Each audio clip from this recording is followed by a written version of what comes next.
What is mercantilism? So mercantilism was an economic policy dominant in Europe between the 16th and 18th centuries, emphasizing the accumulation of wealth, primarily gold and silver, through a favorable balance of trade.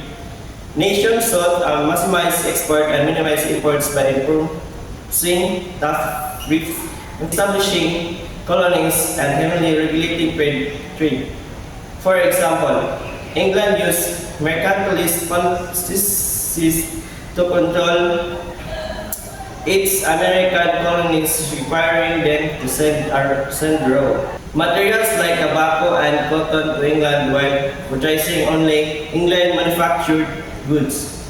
This ensured that wealth remained within the empire, strengthening England's economy at the expense of its colonies.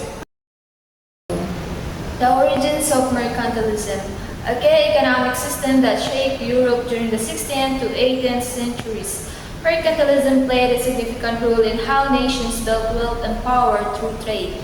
Let's start by understanding why and how it emerged. Emerged in response to the decline of feudalism and the rise of capitalism in Europe. Mercantilism arose as feudalism weakened.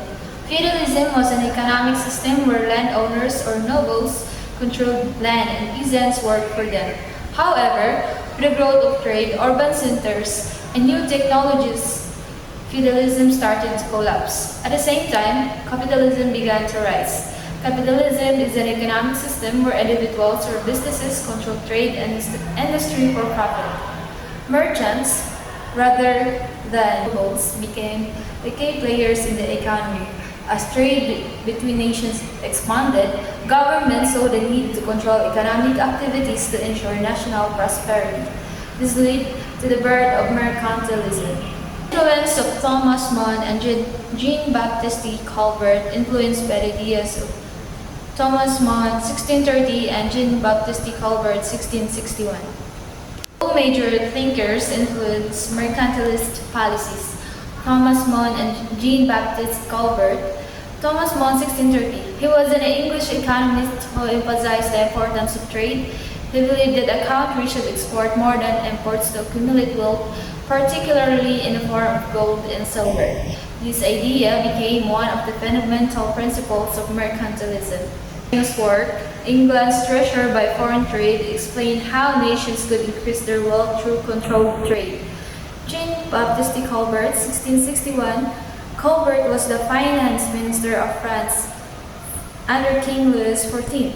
He applied mercantilist policies by strengthening France's industries, imposing tariffs or taxes on imports, and expanding colonial trade. His goal was to make France self-sufficient and economically powerful. Mercantilism is based on 5 principles. First, the amount of wealth in the world is steady. This means that people believe that there was only a certain amount of money and resources in the world. So, if one country got richer, it often meant that another country became poorer. Second, a country counts their wealth by the amount of gold and silver in their stock. Countries thought they were wealthy based on the amount of gold and silver they had. The more precious metals they owned, the richer they felt. This was because gold and silver were seen as real money. Third, mercantilists favor export but restrict imports. It's to keep their stock from decreasing.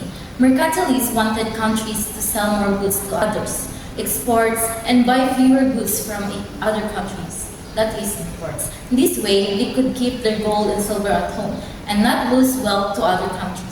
The country's population was seen as the key to self-reliance and state power.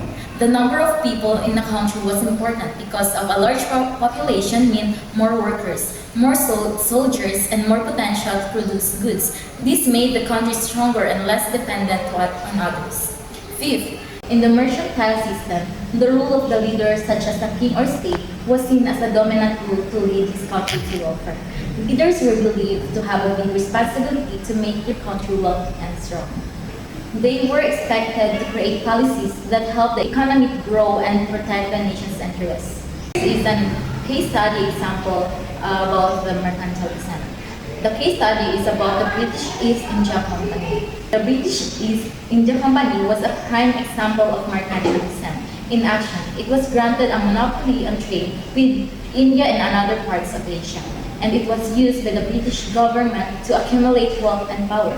This British East India Company is a famous example of how mercantilism worked. In other words, it was a company that had a special agreement with the British government to control all the trade between Britain and countries in Asia, like India.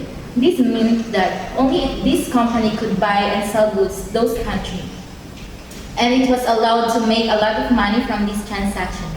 The British government saw that this as a way to get rich and powerful, which is exactly mercantilism is all about, accumulating wealth and the power by controlling trade. These are effects of mercantilism, encourage the growth of industry and trade in Europe, contribute to the decline of feudalism and the rise of capitalism, lead to the exploitation of colonial resources and the rise of imperialism, fostered protectionism and trade wars between nations, encourage a zero-sum game mentality where one nation's gain is another loss, fostered protectionism and trade wars rather than promoting free trade, encourage the exploitation of colonial resources, the rise of imperialism, failed to promote economic growth to development in the long term,